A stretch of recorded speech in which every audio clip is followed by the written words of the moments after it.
आज हम सांस्कृतिक समन्वय एवं सम्मिश्र संस्कृति का विकास इसके बारे में समझेंगे कि किस प्रकार से संस्कृति का आपस में आदान प्रदान हुआ।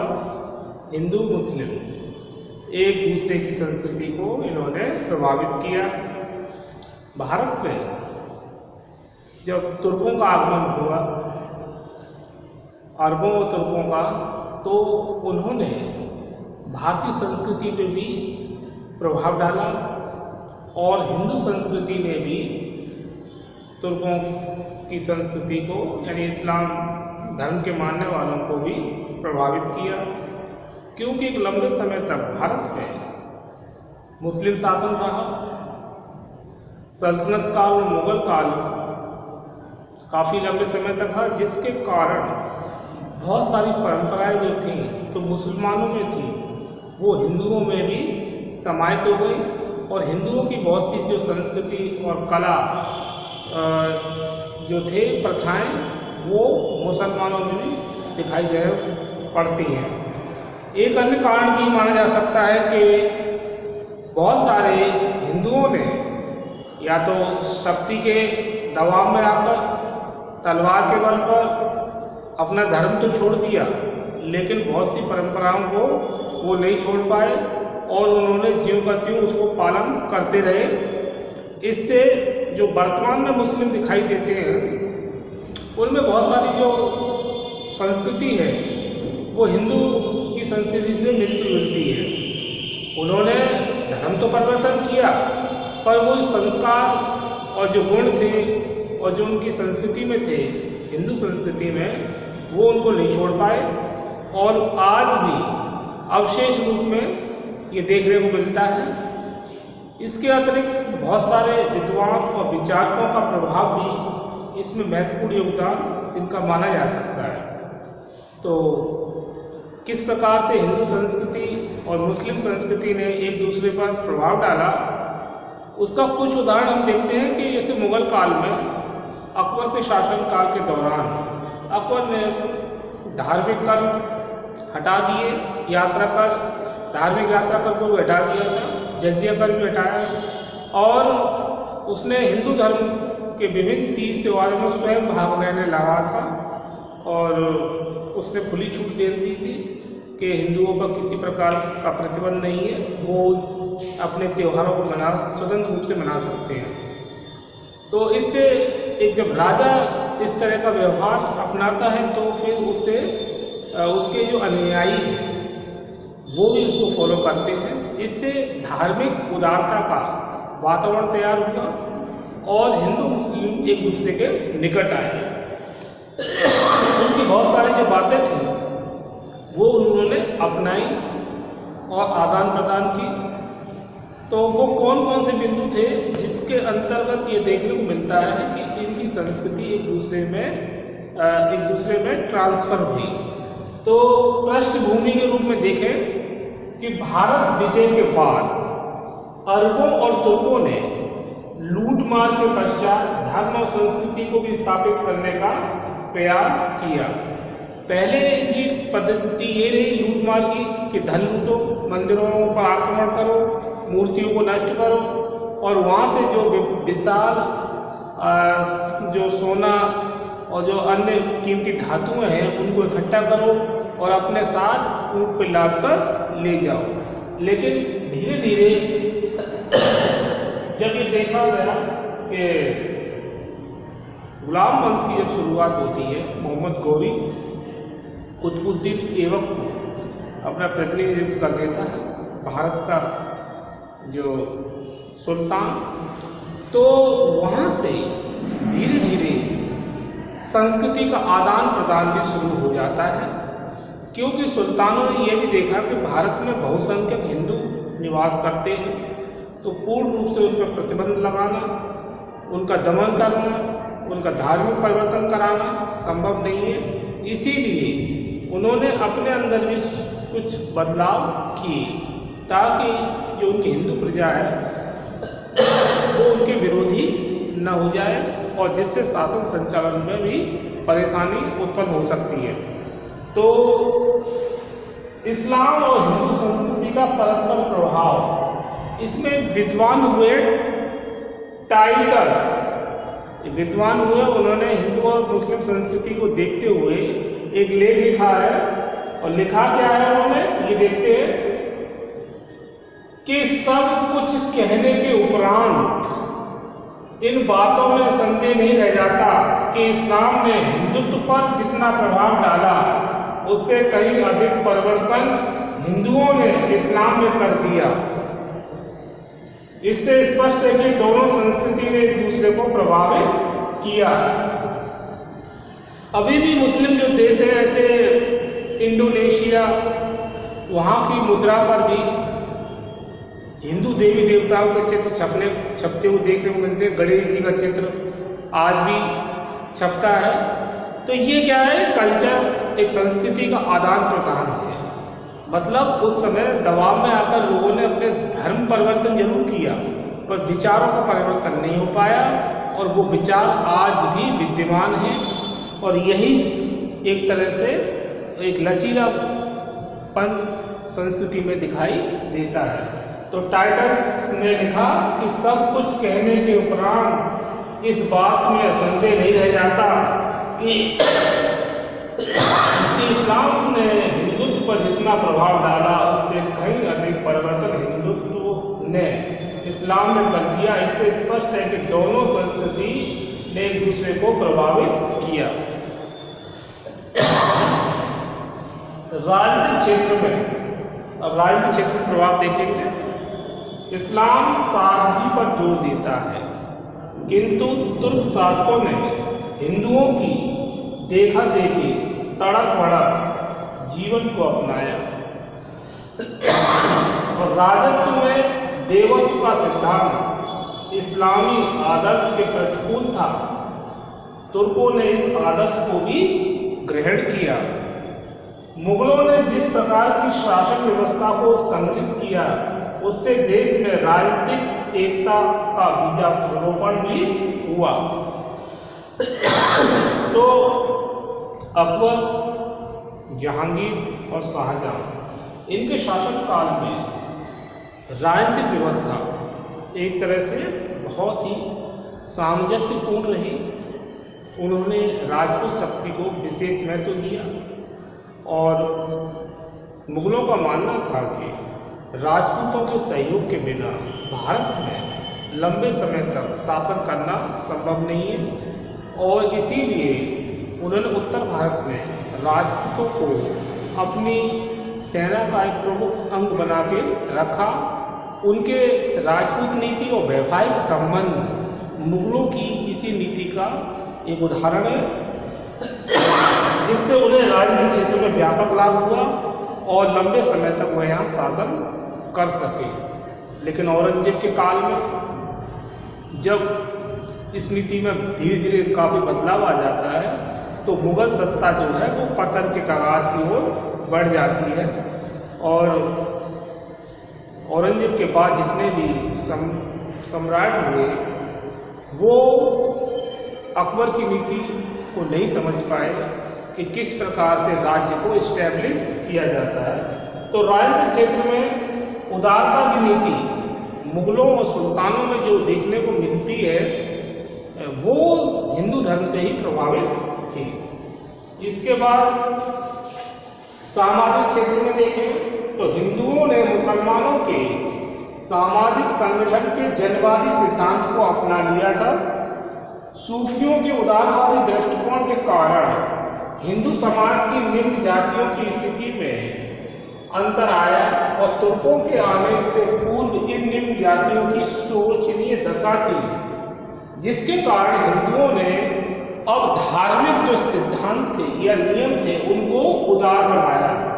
अब हिंदुओं को ये लगने लगा था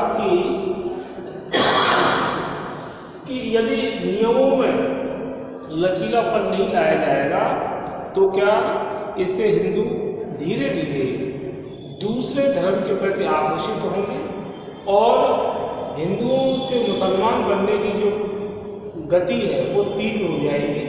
इसीलिए हिंदुओं में जो ठेकेदार थे, धार्मिक ठेकेदार, उन्होंने नियमों को उदार बनाया, जिससे कि जो चतुर्थ वर्ग था वो मुसलमान बनने से उसको रोका जा सके।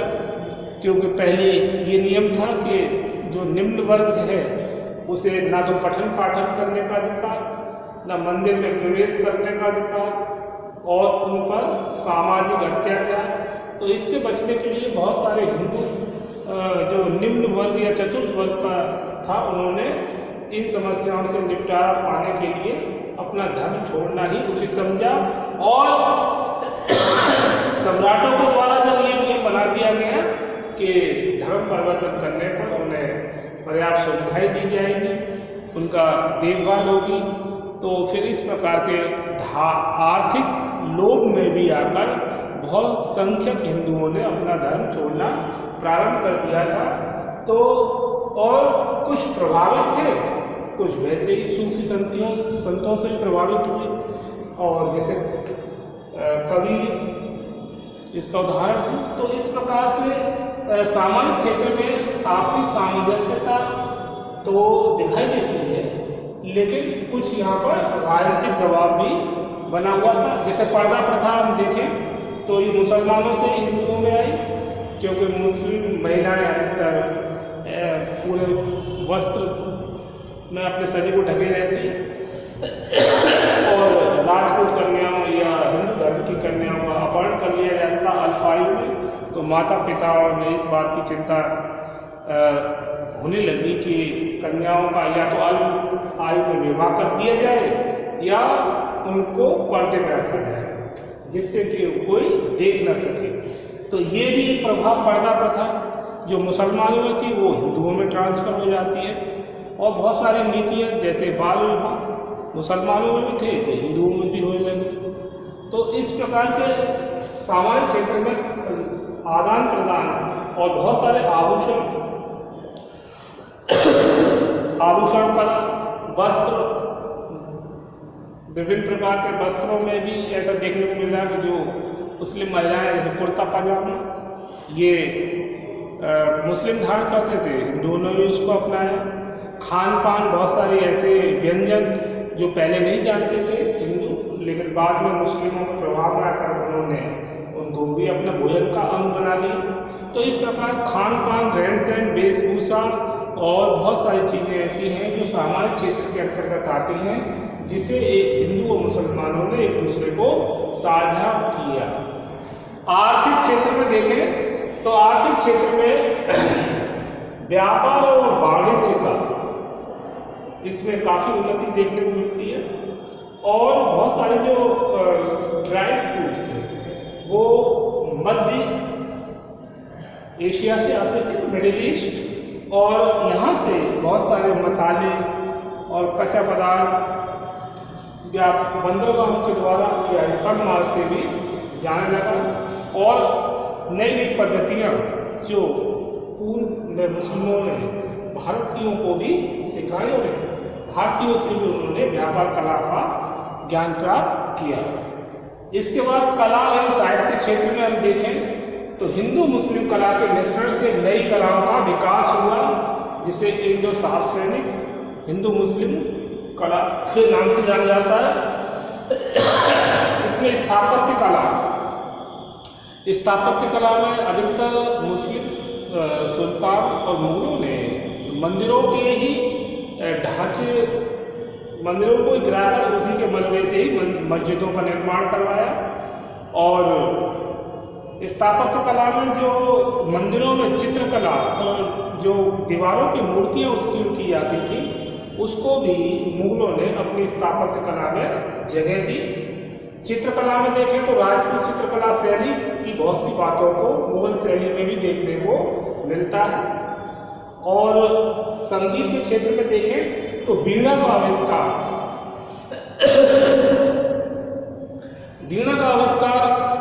जो एक नया वाद्य यंत्र शुरू हुआ, जिसको काफ़ी बाद में इसको पसंद किया गया। और साहित्य रचनाओं में देखें तो जायसी और रहीम और रसखान और कवि, ये ऐसे कवि हुए जिन्होंने अपनी मुस्लिम होते हुए भी इन्होंने हिंदू यानी हिंदू विषय को प्रमुखता दी। और जैसे रहीम के दोहे अब्दुल रहीम खान जो मुसलमान थे, रस खान जिन्होंने काफ़ी अच्छा साहित्य लिखा, और मलिक मोहम्मद जायसी जिन्होंने पद्मावत साहित्य की रचना की मसनवी शैली में, और वह भी रानी पद्मावती के बारे में विस्तार से लिखते हैं। और इस प्रकार बहुत से हिंदू ऐसे साहित्यकार भी हुए जिन्होंने मुस्लिम विषय को भी चुना। तो इस प्रकार साहित्य के क्षेत्र में भी आदान प्रदान देखने को मिलता है। इसके अतिरिक्त बहुत सारे शब्द ऐसे हैं जो उर्दू के शब्द हिंदी में प्रयोग किए जाने लगे और हिंदी के शब्द उर्दू में, यानी जैसे कबीर की भाषा सदुक्कड़ी भाषा, तो ऐसे ये शब्द एक दूसरे में समाहित हो गए जिनको प्रयोग करते समय लोग समझ नहीं पाते हैं कि ये हिंदी साहित्य के शब्द हैं या मुस्लिम साहित्य उर्दू के शब्द हैं। तो इस प्रकार कला और साहित्य के क्षेत्र में भी हमें योगदान देखने को मिलता है। एक दूसरे को इन्होंने साझा किया और अपनाया। धार्मिक क्षेत्र में देखें तो मुसलमान भी हिंदू परंपरा से प्रभावित हुए। मुसलमानों की धार्मिक विचारधारा का हिंदुओं पर गहरा प्रभाव पड़ा। हिंदू भी मूर्ति पूजा का खंडन एवं एकेश्वरवाद को महत्व देने लगे थे। भारी आडंबरों का खंडन किया गया और धर्म में ऊंच नीच भेदभाव समाप्त होने लगा था। हिंदू धर्म एक आडंबरहीन एवं सादा लोक धर्म बन गया था मुसलमानों के प्रभाव के कारण। और जो उनके सूफी संत थे उनका भी जो राजनीतिक लाभ तो उनका उद्देश्य नहीं रहता था। और दीवाने अखरत जो उनका उद्देश्य यही था कि अधिक से अधिक लोगों को सच्ची मार्ग बताना और उनको आडंबरहीन जीवन से दूर रखना। तो इससे बहुत सारे जो हिंदू वर्ग के लोग थे वो इन सूफी संतों से ज़्यादा प्रभावित हुए और इससे उनमें एकेश्वरवादी विचारधारा ज़्यादा विकसित हुई। उनका मानना था कि विभिन्न देवी देवताओं से अच्छा है कि एक ईश्वर को मानो, वही सर्वोपरि है। और अंधविश्वास, मूर्ति पूजा और पाखंडवाद में कमी आई। तो इस्लाम धर्म में इसी बात पर बल दिया गया कि ईश्वर एक, और जैसे उसमें बोला अल्लाह एक है और हाजर है। और इस प्रकार से धार्मिक क्षेत्र में हम देखते हैं कि एक दूसरे पर काफ़ी प्रभाव देखने को मिलता है। अन्य क्षेत्रों में देखें तो मुसलमानों के आगमन के बाद सोने चांदी के बर्तनों पर मीनाकारी, कागज बनाने की विकसित विधि, बर्तनों को कलई करना और शतरंज का खेल मुसलमानों से हिंदुओं ने सीखा। और बहुत सारी ऐसी छोटी बड़ी बातें हैं जो जिनके अंदर ये देखने को मिलता है कि एक दूसरे को हिंदू मुसलमानों ने प्रभावित किया। तो आज हमने इस वीडियो में सांस्कृतिक समन्वय संस्कृति का विकास के अंतर्गत इस्लाम और हिंदू संस्कृति का परस्पर प्रभाव, राजनीतिक क्षेत्र में प्रभाव, सामाजिक क्षेत्र में प्रभाव, आर्थिक क्षेत्र में प्रभाव, कला और साहित्य के क्षेत्र में प्रभाव, धार्मिक क्षेत्र में प्रभाव एवं अन्य क्षेत्रों में प्रभाव देखने को मिलता है। आज इस वीडियो में इतना ही। इसके आगे हम नेक्स्ट वीडियो में समझेंगे। ओके।